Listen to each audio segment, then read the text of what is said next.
Welcome to the Keystone Five. Today our guest is Jeremy Towns. Jeremy is an alumni of the Hueytown Boys and Girls Club. Jeremy attended Samford University, where he received his undergraduate degree in sports medicine. After graduating from Samford, Jeremy was given the opportunity to play in the NFL for the Washington Redskins. He has also played for the Buffalo Bills and the Philadelphia Eagles.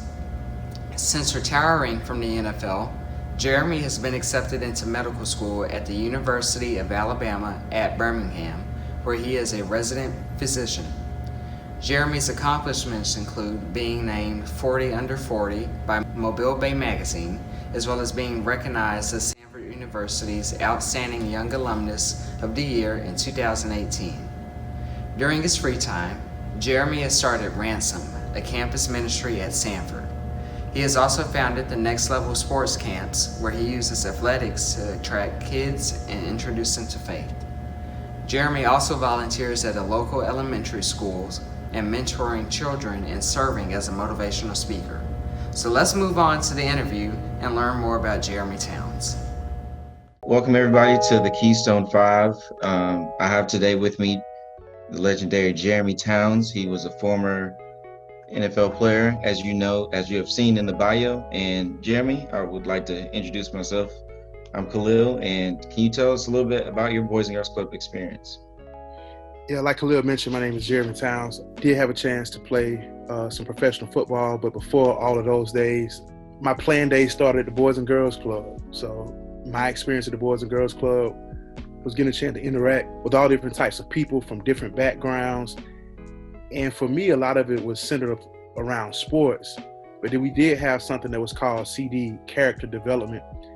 And it wasn't probably my favorite thing for us to do at the Boys and Girls Club, because it seemed to only delay our opportunities to get a chance to play sport and those type of things.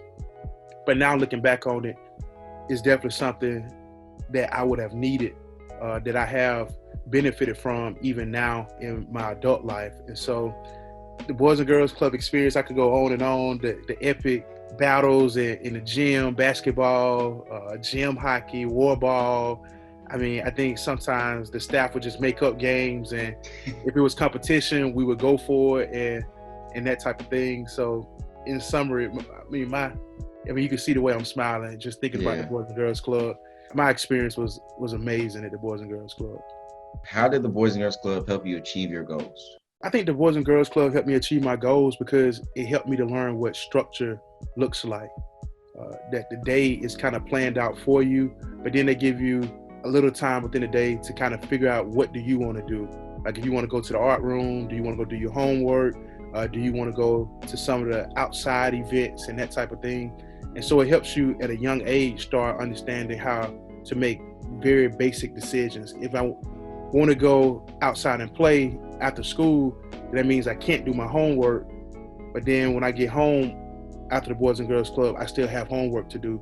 So it helps you start learning how to make very basic life decisions, as well as it helps you to pick friends. And so you realize the reason you're really having so much fun at the Boys and Girls Club is because there's so many other like-minded individuals.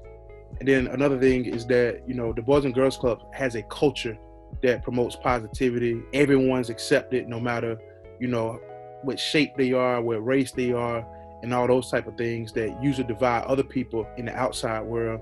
And so the Boys and Girls Club really helps you to learn that, your experience at the club is based upon the collective experience of everyone else. So you can't really have the most fun possible unless the person next to you is having the most fun possible. Yeah, I think that's the real mission of the Boys and Girls Club, just bringing everyone together in your community, no matter their race, color, what they've been through in their life. And I can attest to that, especially with being a Youth of the Year winner. You meet people that, man, how did you even get here? Like it's just crazy. But with craziness like that, we have crazy times in our life. What are some habits that you try and keep to make sure that you're self-disciplined? So I even tell the college students that I work with, the number one thing any one person can do to be self-disciplined is to have a schedule. Because a lot of times we'll say we want to be self-disciplined, but we don't know what we're supposed to get done. And so it's hard to stay on a schedule when we don't have one. So that's the first thing I would say. And then I will always know what my finish line is. One of my friends told me, as relates to self-discipline, the finish line said no. And basically, he used personification to explain the finish line. So he said the finish line said no. And so if you think about your life, the goals you have as a finish line, if the finish line could talk, what would the finish line say? And that kind of will help me decide, is this something I need to be doing or not? And so some things are not necessarily based upon right or wrong. They're based upon whether it aligns with the vision of where you're going or not. So if my goal means I need to go left, well, going right is not helping me go left. So those are just easy cognitive cues to help me realize, am I going in the direction that I am intending to go? Well, being a kid first at the Boys and Girls Club, you know, you have the schedule, like when are we eating lunch? When are we going to the gym? Those are really the only things, you know, you're worried about. But once I became a counselor, I started thinking like, dang, we have to be in the art room in like 5 minutes. No one has pushed in the chairs. We got to go. The schedule, it will always keep you in line with what you need to do. And I think that habit right there alone will keep you self-disciplined. What was your favorite athletic experience at the Boys and Girls Club? Oh, man, that's a tough one to say. I mean, It was epic war ball battles. I mean, you always had a kid that come in there and you would think like, and this kid might go to the major leagues, how, you know, just how strong he is with throwing the war ball. And then, you know, at the same time, you know, don't let the young ladies fool you either. I mean, some of the young ladies had some heat on the war balls. Yeah. But I think one of my favorite experiences, we were playing gym hockey. I think I was playing on Scott Tucker's team, and we came back and beat another team, and it was just like, it was like pandemonium. But now looking back on it, is funny after having played, you know, college football and then some time in the pros.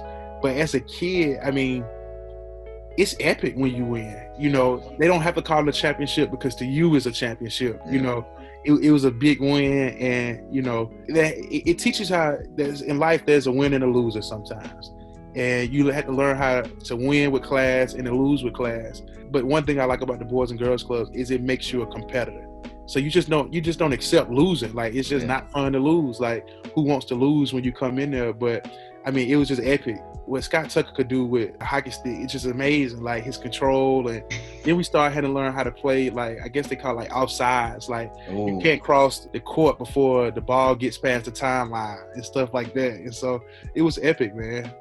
That is crazy, because I can remember the amount of hockey games we have played in that gym. And those, I think, well, me growing up, I always had a temper. Like, I am the biggest competitor. I'm going to talk trash. I'm going to make sure you know I scored. I'm going to make sure you know I scored. I'm going to make sure everyone in the whole crowd knows I just scored, that our team is winning, that we're not going to lose this game. And I can attest to those Scott Tucker crazy shots that you just like, is he practicing at home? Like, is this, like, does he have his own court? Where did he even learn this? And losing to him a couple times, and then eventually being on his team a couple times, when we had our games in the teen room, it really helped me learn, like, yeah, you're not the best at this, but you can compete. And I think that's what we do at the Boys and Girls Club. We compete. I mean, I can remember times we would go to these overnight camps called Camp August, and Hueytown would be there, and it was literally John Williamson versus Hueytown. You know, the Pill City Club was there, but they weren't getting in because it was such an intense rivalry. Like, the basketball games would last hours. It was nonstop competing, and I think a lot of kids that attend the Boys and Girls Club learn how to compete. Because if you don't, then you're not gonna have a fun time. Like, that kids don't back down to other kids. Now, you know, if you have Scott Tucker come in, then yeah, it's gonna be hard to compete against that, because he's been doing this for like 20 years. So, but I mean, competing really makes the world run around. So a lot of us know you are pursuing a medical career. So if you weren't a football player or pursuing your medical career, what would you be doing now? That's a great question. If I wasn't pursuing medicine and I didn't go play football. I think the thing I would want to do, it's probably like two things. One, I probably would want to be either a physical therapist or a personal trainer. I love thinking about the way the body works, like as far as the way the body responds to exercise and physical training. So those are probably two things I probably would have done. Being a physical therapist would allow me to be able to assess and evaluate athletic injuries, as well as help people become more functional in their movement. As a personal trainer, it would allow me to be able to help people push themselves past what they think they could accomplish on their own. Yeah, I think a lot of people need those people that are going to push them past themselves. I even had a high school coach that my freshman year, I probably weighed 110 pounds, even like soaking wet, with a car on my back. I was light. But he was in that same situation when he went to the same high school I did. So he remembers growing up being short and skinny. And so I remember the first day we went to go work out, and I'd never seen a weight room before. I'm just looking around like, this looks hard. And he came to me, he was like, before I leave, you're going to have the best squat max, bench max, everything. And he left before I graduated, but senior year, I led in all of those categories. So it was just like, yeah, I don't know if I would be here without, my coach back in the day. So I think personal trainer, even the way you described it, that job is way more than anyone can imagine. And I think those are some good careers to pursue. We at Keystone Five want to thank you for joining us today. And we hope that everyone watching this interview, they enjoyed it and that they're picked up something today, because we talked for a little bit. So thank you, Jeremy. Thank you. Anytime, my friend. Hello, and thank you for watching the Keystone 5. If you liked it, which I'm pretty sure you did, be sure to like, comment, and subscribe below. Thank you, and we'll see you next week.